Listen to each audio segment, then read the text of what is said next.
All right. Well, welcome back to the Build Your Brave podcast with Megan Valentine. I am really happy to be back with you. Not going to lie, a little nervous. It's been a really rough 2 months for me, honestly. I know if you follow me on social media, you have probably seen. And it's why I wasn't sure if I was ready to even be back today. But guess what? Like I tell all of you often, ready is not a feeling, it is a decision. And so I plopped my tush back in this seat and said, I'm going to show up today, ready or not. And so here I am, and I'm praying. I prayed for you before I even started that this would be vulnerable and valuable. And I don't even know how long it's going to be today. I just have some things on my heart that I wanted to share, and I wanted to give an update.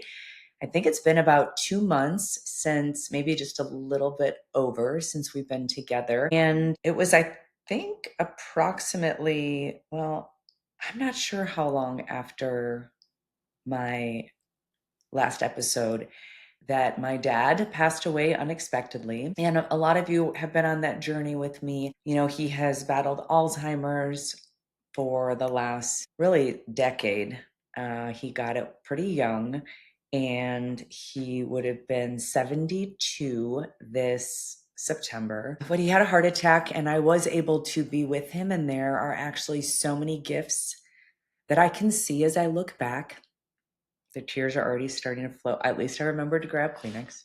There are so many gifts, even in the midst of all of my grief. And I know that I say it pretty frequently that grief and gratitude can exist in the same breath. You know, they are both companions on my journey. They have been for a long time. And I have been fighting to not let grief get the best of me. And about 10 days after my dad passed away, my nephew, who I'm very, very close to, and he was at times a nephew, sometimes more like a son, definitely a friend, an employee that worked at our home every day. And he passed away it was literally 10 days after my dad. So it's hard to even begin to explain when tragedies can happen that close together, what it does to your heart and your mind and your spirit. And I think, though, I've been through a lot in my life and I've had to overcome a lot. And it's one of the reasons that building your brave is a huge theme for me. Getting back up and making the most of this one life that we have, regardless of what we're going through, regardless of what life throws at us. You know, that has been pretty important to me. I have overcome a lot, but journeying through these last couple of tragedies as a mom who has been trying to help my kids and love on my kids in this time, it's been a very different, completely different scenario and experience. And wanting to be available for them and walk with them and pray with them and love them. And I can't fix it. I cannot fix it.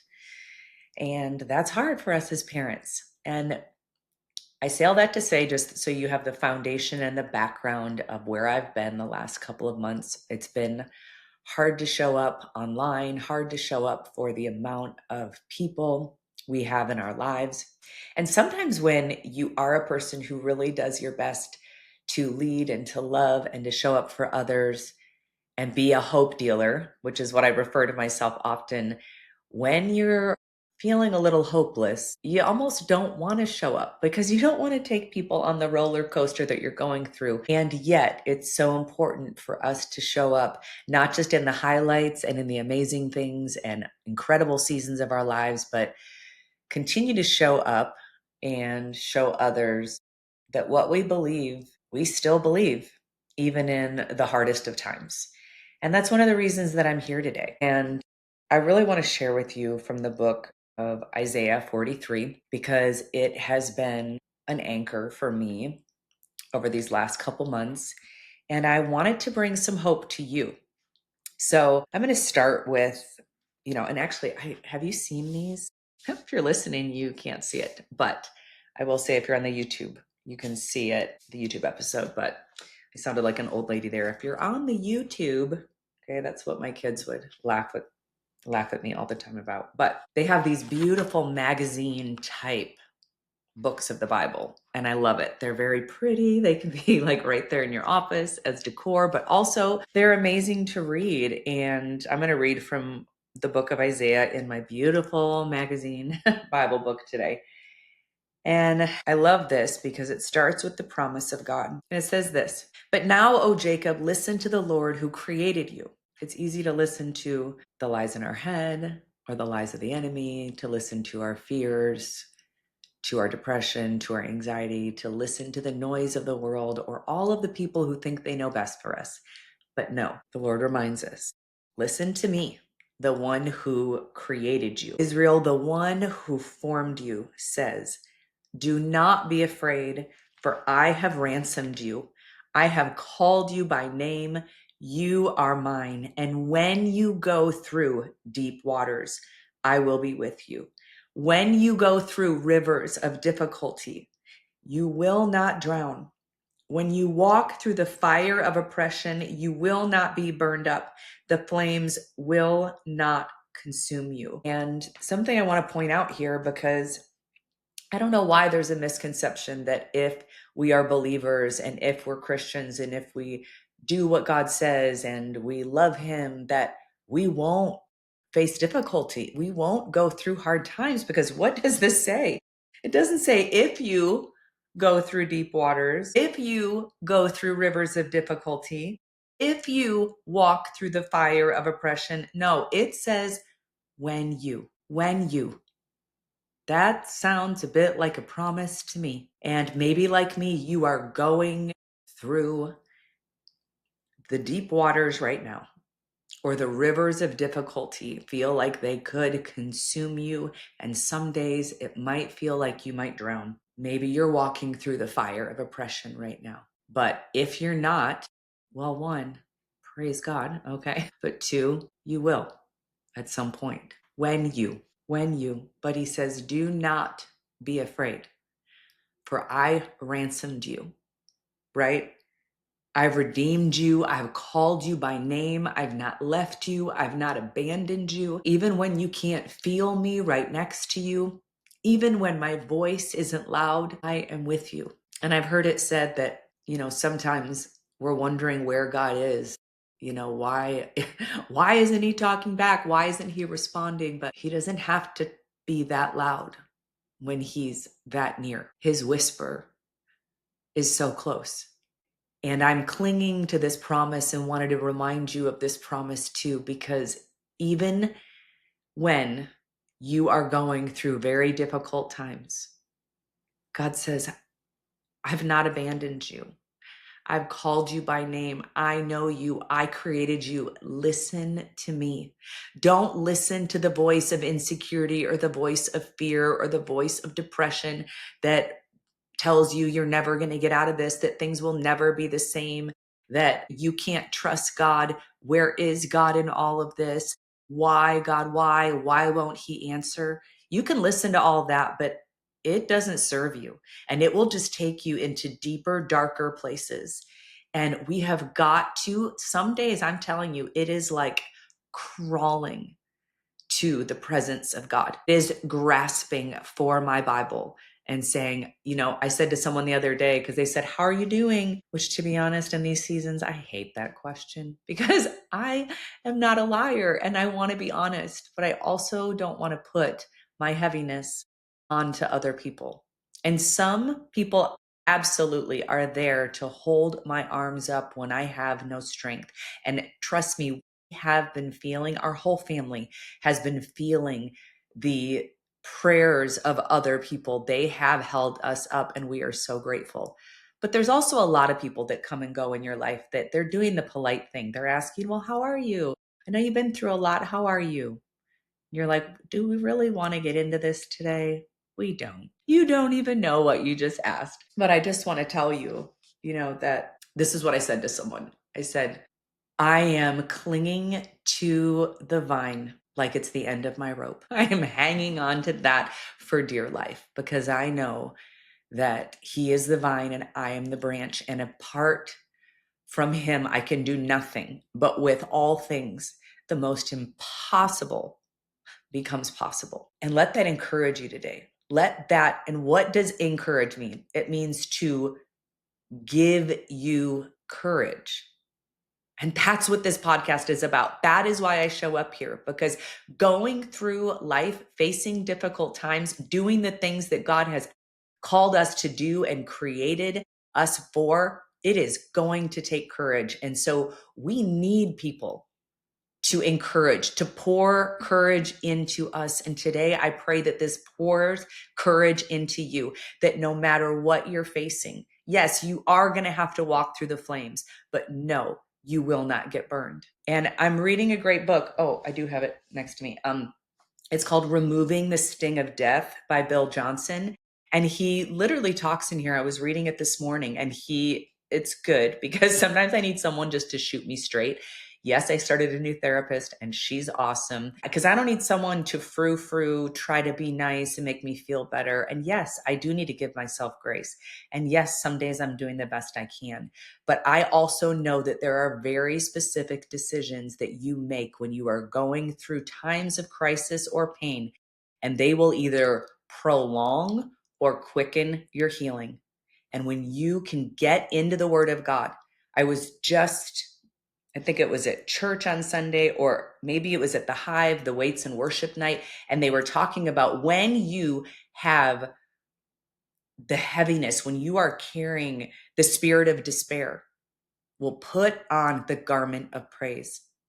You don't feel like it. It is a decision that you make, but you make it because you know that it will be worth it once you do it. And we talk about all this time. We talk about all of this all the time around here, don't we? That we can't often feel our way into acting, but we can act our way into feeling. And so I have said, okay, yes, I woke up and I have the spirit of heaviness upon me.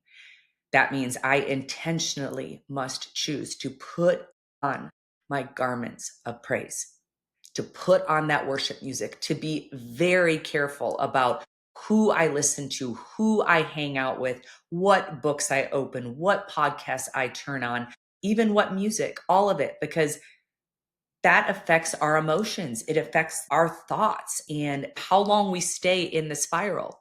Okay. So I want to encourage you, because get yourself into the Word, because it's promises like these that give me hope in hopeless times. And if it weren't, obviously, from my perspective of eternity, I don't really know where I would be, because this one life is like a vapor and then we're gone.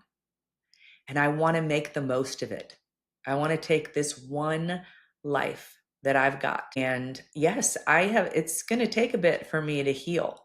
It's going to take me going through the first time of all the things. I mean, my nephew and I were really close. Like my dad and I, to be honest, his celebration of life is in a week and a half, and I'm kind of dreading it because then it becomes real to me. But with my nephew, every day I have to face it, because I go to order something on Amazon and his name is there in the addresses. I go to connect my phone and my CarPlay wants to attach to his phone. I literally look outside and every space in my house is a space that he worked, he helped, he managed, he worked on projects with me. The Build Your Brave experience happening, in 6 weeks, I don't really know how I'm going to do it without his help. God always provides, he makes a way, but each first is going to be very difficult. And my heart is going to hurt and heal for quite a while. But I need every day to cling to this word and to this promise. And I don't know what loss you've faced, what disappointment you've been battling, just really what obstacle or challenge you're in right now. But I will tell you that God sees you and he knows you by name, and he's not abandoned you. He is with you. And if you draw near to him, he will draw near to you. And I can tell you what I know about the Father heart of God is that he draws near to the brokenhearted, and he takes our mourning and he does bring us joy. And I don't know why he offers us this amazing, great exchange, but he's faithful to do it if we'll trust him. And so I love that. But it goes on to say, and this is another thing I wanted to share with you, because so often in the Bible, have you realized that God, he tells us to remember. Remember what I've done. Remember what I've told you.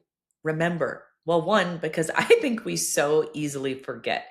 And that was however many thousands of years ago when people didn't have the attention span of a goldfish. Okay. So, of course, it's going to take intentionality to remember. But I find this interesting. It goes on in Isaiah 43.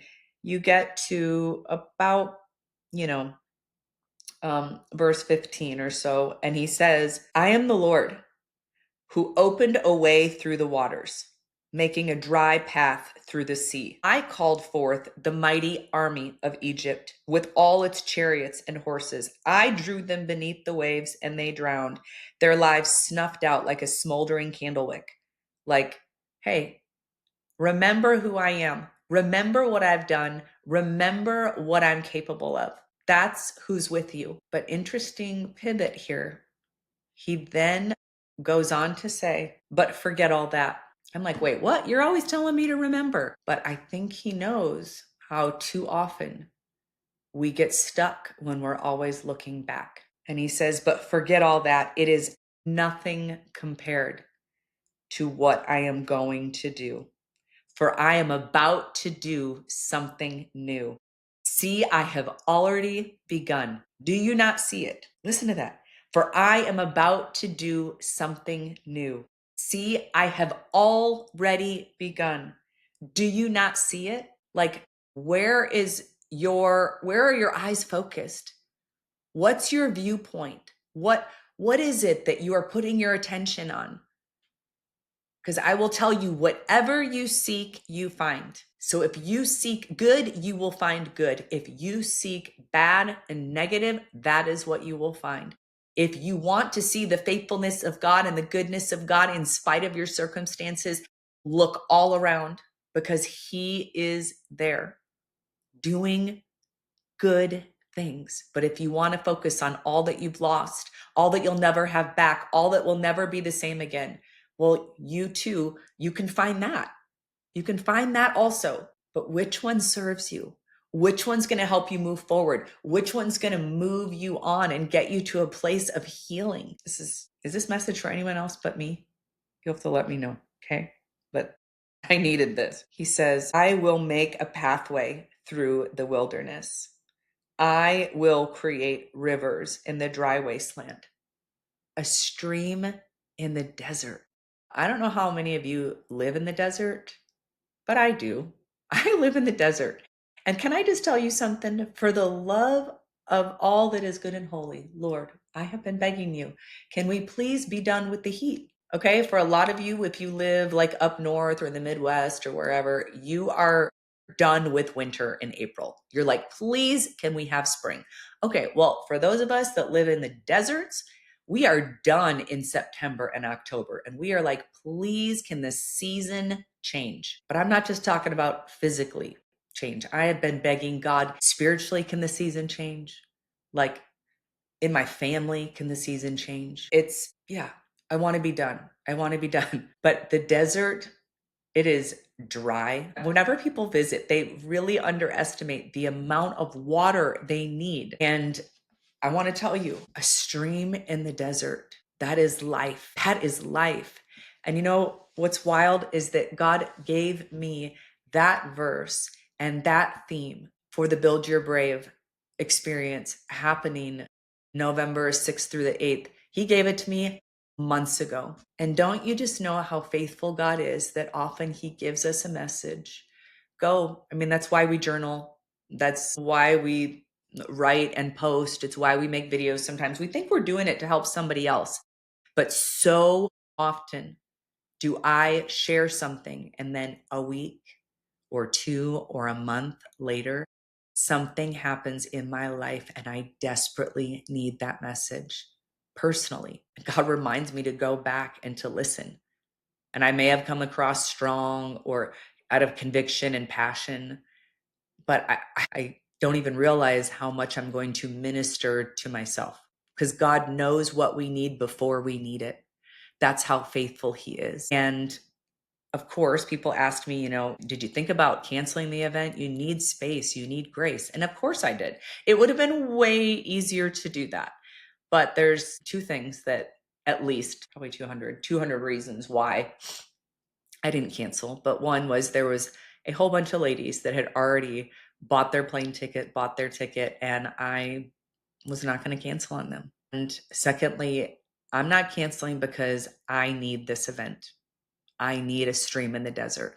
I need to get into a room with other women who are not going to be fake about where their life is really at. They're hungry for God. They need a move from God. They're desperate for friendships that are more than surface level. They are women who want to know God more, who are seeking God's face when it comes to God, what is my calling for this next season? God, would you strengthen me for the things that I'm trying to steward that you placed in my hands? God, would you speak to me? Because when God speaks to us, it's unlike when anyone else speaks to us. And can I just tell you, I'm hoping and praying and believing that even women that are listening right now, that you're going to get your butt in that room. And do I get it? Is it hard? Yes, I do. I know that it's hard. It's hard to find childcare. It's hard to clear the schedule. It's hard. And I'm sure that there are sports and there's things you're volunteering for, and there's all the things that your kids have and all the things that, I'm going to invite you to come anyway. I'm going to invite you to come anyway. The testimonies from last year are still rolling in, and it has given me life. And so I will be there in that room. I hope that you want to join me, because it is going to be a stream in the desert. It is going to be a before and after moment. And if you need to be refreshed, if you have been dry spiritually and you need new life, a new word, if you need God to show you the new thing that he is doing in you, through you, and for you, show up here and come with an expectant heart. And as always, I went so in the red last year, but it is an eternal investment, ladies, right? But don't let finances keep you. Don't let finances keep you if you need to reach out to me. But pray and see if you'll join me, if you'll come and be part of this event. So if you do want more details about the experience, the conference, whatever you want to call it, just come hang out with me. Just go to buildyourbrave.info, and all the info is there ready for you. Okay.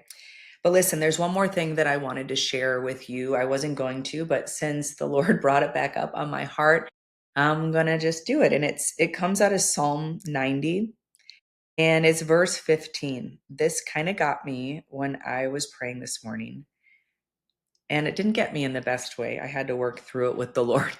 But it says this, it says, "We've been overwhelmed with grief. Come now and overwhelm us with gladness." And there's two notes there. One is praying in 2024.